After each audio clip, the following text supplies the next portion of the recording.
7절부터 13절까지 말씀인데 8절 말씀만 저희가 함께 공독하도록 하겠습니다.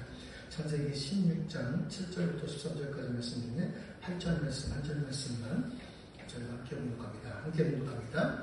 이르되 사내의 여종 하가라 내가 어디서 왔으며 어디로 가느냐. 그가 이르되 나는 내 여주인 사내를 피하여 도망하나이다. 아멘. 이제 오늘 은혜 금요일 새벽을 우리가 맞이합니다. 한 주를 달려오느라고 정말 수고 많으셨습니다. 월요일부터 시작된 이 삶의 전쟁, 이 모든 것에서부터 우리 각자가 주어진 그 십자가를 지고 여러분들이 하루하루를 보내고 오늘 이 한 주의 마지막 또 금요일날 주님께 나와 우리가 함께 예배합니다. 우리가 병원에 있다고 해서 뭐 걱정 의심 사라지는 건 아니에요. 입원해서 치료를 받고 있는 모든 환우들, 또 임직원들, 또 돕고 있는 손길들, 각자에게 말할 수 있는 고민과 또 말할 수 없는 고민, 많은 고민들을 각자가 다 가지고 있습니다. 그럼 우리들에게 오늘 새벽 하나님께서는 한 가지 질문을 우리에게 하세요. 어떤 질문을 하느냐? 너는 어디 있느냐? 예, 그 질문 하나 던지십니다. 너는 지금 어디에 있느냐? 사실 하나님은 우리의 위치를 몰라서 묻는 것이 아니죠. 우리 마음이 지금 어디에 있는지를 묻고 계시는 겁니다. 오늘 본문에 보면은 광야에 홀로 앉아있는 한 여인이 등장을 해요. 그 여인의 이름이 뭐냐? 하갈입니다. 하갈은 아브라함 가정의 여종이에요. 그런데 그녀의 삶은 자신의 뜻대로 살아본 적이 거의 없습니다. 왜니까? 종이니까요. 노예예요. 노예로 살았고 다른 사람의 결정에 따라서 이 여인은 움직여야만 합니다. 그래서 어느 날 사례의 결정으로 아브라함의 아이를 갖게 됩니다. 이 하갈은 자신의 선택이 아니에요. 내가 원해서 아브라함의 자녀를 가져야지? 그거 아니에요. 그러니까 누군가의 계획 속에 이용되고 사용되고 버려지고 쓰임받고 하는 그 모든 종들, 그 역할을 했던 여인의 이야기입니다. 그런데 아이를 가지게 되자 갈등이 시작이 됩니다. 사례는 하갈을 괴롭히기 시작해요. 결국 하갈은 견디지 못해서 도망칩니다. 그래서 7절 말씀에 보면서 7절 8절 말씀 함께 볼게요. 여호와의 사자가 광야의 샘물 곁 곧 술길 샘 곁에서 그를 만나 이르되 사례의 여종 하갈아 내가 어디서 왔으며 어디로 가느냐. 그가 이르되 나는 내 여주인 사례를 피하여 도망하나이다. 이 견딜 수가 없었어요. 사례의 그 모든 것들에 대해서 견딜 수가 없었어요. 그래서 나는 내 여주인 사례를 피하여 도망하나이다. 여러분 이 말 속에는요 하갈의 눈물이 담겨 있어요.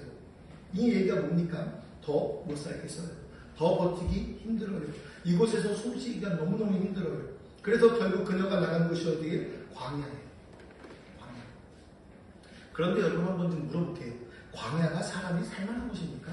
뭐 우리나라에서는 광야를 만나기가 사실 좀 어렵긴 합니다. 근데 광야, 보통 한번 생각해 보세요. 광야. 뭐 있어요? 아무것도 없어요. 광야는요, 사람이 사는 곳이 아닙니다. 잠시 지나가는 곳이지, 광야는 머무는 곳이 아니에요. 먹을 것도 부족하고, 물도 부족하고, 방향도 잃어버리기 쉬운 곳. 그게 광야거든요. 그런데, 희한하죠. 사람들은요, 상처가 깊으면 이상하게도 광야를 선택합니다. 그러면서 뭐라고 해요? 하나님이 나를 광야로 보냈어. 착각해요. 지각하는 거. 하나님이 보냈대요. 하나님이 여러분들을 광야로 떠밀지 않나요? 여러분들 스스로가 그 모든 상처가 깊어지고 괜히 혼자 서글프면 그냥 괜히 걸어요. 노래 가사도 그러잖아요. 처음엔 그냥 걸었어. 그냥 걷다 보니 광야 가요.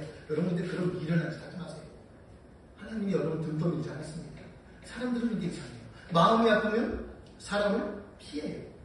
실망하면 관계를 끊어요. 상처받으면 혼자 되려고 합니다. 근데 하갈도 그래요.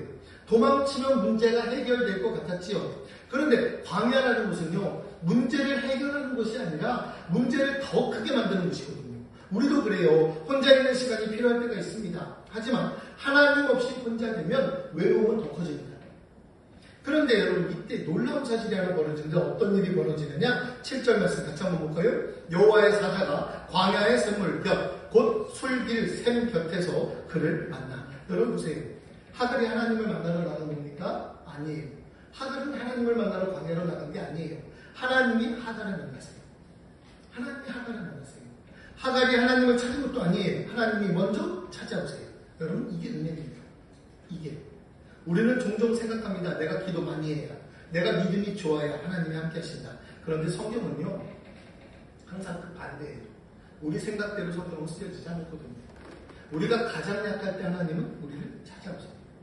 우리가 가장 울고 싶을 때 하나님은 우리 가장 가까이 오세요. 그리고 우리가 가장 지쳐 있을 때 하나님이 먼저 손을 내밀어 주신다고요. 우리 여러분 정확하게 우리 신앙생활 하자고요. 오늘 이 새벽도 마찬가지잖아요. 우리가 하나님을 찾기 전에 하나님이 우리를 먼저 찾으셨다고요. 그리고 하나님은 우리에게 뭐라고 질문하시느냐? 사례의 여종 하가라, 내가 어디서 왔으며 어디로 가느냐? 어디로 가느냐? 얘 묻고 있어요.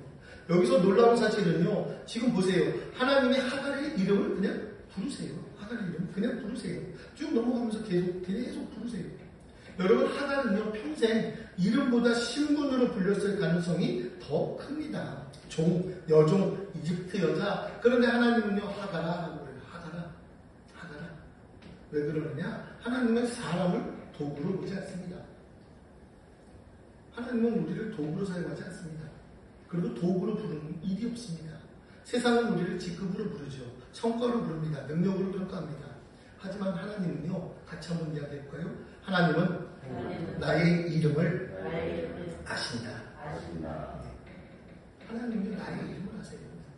우리가 흘린 눈물도 아세요. 우리가 삼킨 한숨도 아세요. 우리가 밤마다 뒤척이는 이유도 아신다. 사람은 결과를 보지만 하나님은 마음을 보시죠. 사람은 겉모습을 보지만 하나님은 눈물을 보시죠. 사람은 현재를 보지만 하나님은 미래를 보시죠.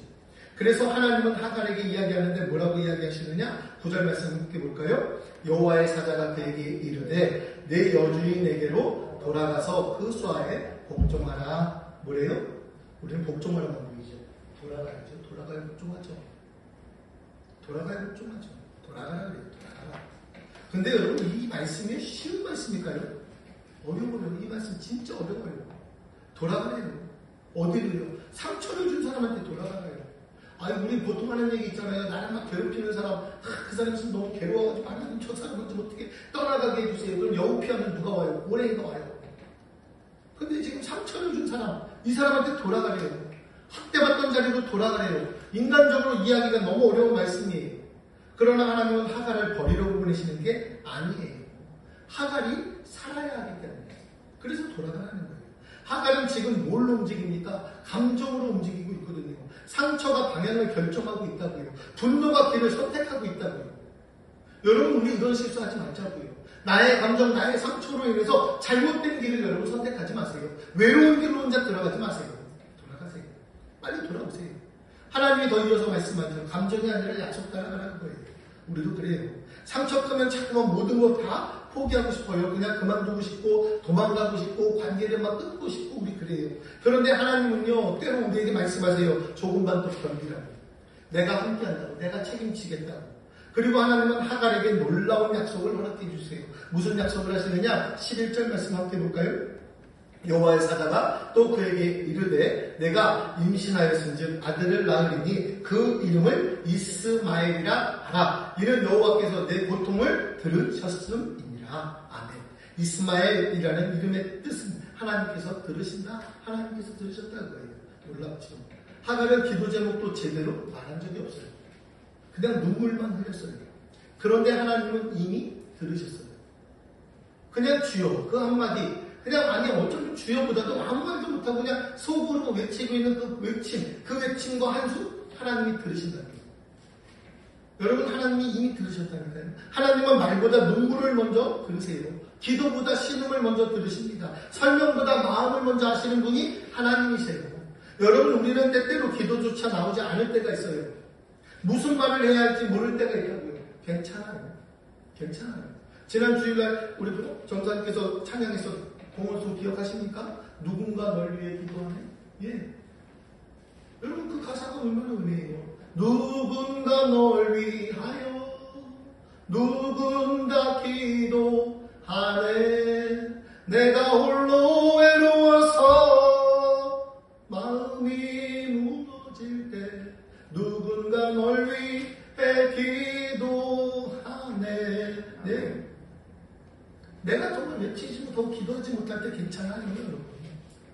우리 성령님께서 여러분 말할 수 없는 탄식으로 여러분들을 위해서 기도할 것이고, 또 지금 여러분들을 알고 있는 여러분들의 이웃들, 여러분들의 지인들, 저도 그렇고, 병원장님도 그렇고, 간사님도 그렇고, 여기 있는 모든 분들, 우리 교회 친구님들, 네, 우리 하는 분들을 위해서 기도합니다. 우리의 한숨도 들으시는 하나님, 우리의 눈물도 들으시는 하나님. 그래서 결국 하갈이로 놀라운 고백을 펼쳐요. 저는 이 놀라운 고백이 오늘 우리들의 고백이 되기를 간절히 원합니다. 하갈이 했던 고백을 한번 좀 보시겠습니까? 함께 볼게요. 시작. 하갈이 자기에게 이르신 여호와의 이름을 나를 살피시는 하나님이라 하였으니 이는 내가 어떻게 여기서 나를 살피시는 하나님을 배웠는고 합니다. 아멘. 여러분 보세요. 하갈의 고백이 뭡니까? 내가 살피시는 하나님을 배웠나이다. 이 하나님을 배웠나이다. 여기서 나온 이름이 엘로이, 나를 살피시는 하나님, 나를 보고 계시는 하나님, 나를 주목하시는 하나님, 엘로이. 여기서 등장해요. 여러분, 하갈은 상황이 바뀌어서 하나님을 만난 거 아니에요.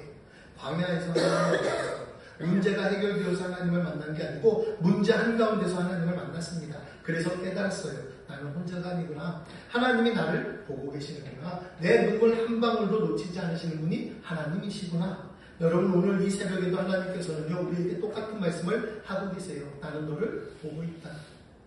병상에서 힘겨운 재활을 이어가는 우리 성도님들을 바라보면서 하나님이 함께 하신다고요. 가정을 위해서 묵묵히 헌신하는 성도님을 하나님이 바라보고 있고요. 아무도 알아주지 않는 자리에서 충성을 다하는 성도들을 하나님은 지금 보고 계신다고요. 사람들의 시선은 그냥 보고 지나가요. 사람들의 평가는 그냥 바뀝니다. 사람들의 기억은 시간이 지날수록 희미해져요. 그러나 하나님의 눈동자는요, 한 번도 우리를 떠난 적이 없어요. 한 번도. 여러분, 오늘 하루를 시작하면서 이거 하나만 꼭 기억하시길 주의 이름으로 부탁드립니다. 하나님의 눈에서 나는 한 번도 사라진 적이 없습니다. 한 번도. 사람이 나를 몰라줘도 하나님은 나를 아세요. 나 혼자 아닙니다. 엘로이. 하나님이 나를 보고 계세요. 우리가 IMTR병원에서 함께 신앙생활하고 치료받고 우리가 위로받으며 함께 힘내고 서로 격려하고 있어요. 임마누엘, 하나님이 우리와 함께 하시고 엘로이, 하나님이 우리를 바라보고 계십니다. 여러분, 이 믿음 붙들고 다시 우리가 삶의 자리에서, 지금 내가 있는 이 자리에서 최선을 다해서 오늘 하루를 감사함으로 살아갈 수 있길 주의 이름으로 부탁드리겠습니다. 하갈을 만나주셨던 하나님께서 오늘 우리를 만나주시고 우리 이름을 불러주시고 우리 눈물 닦아주시고 우리 걸음걸음마다 한 걸음 한 걸음 내디딜 때마다 하나님께서 붙들어 주실 줄 믿습니다. 그 은혜를 붙들고 오늘도 담대히 살아가는 저와 여러분의 하루가 되기를 주의 이름으로 축원합니다. 기도하겠습니다. 하나님 아버지 감사합니다. 일주일 동안 치열한 세상 속에서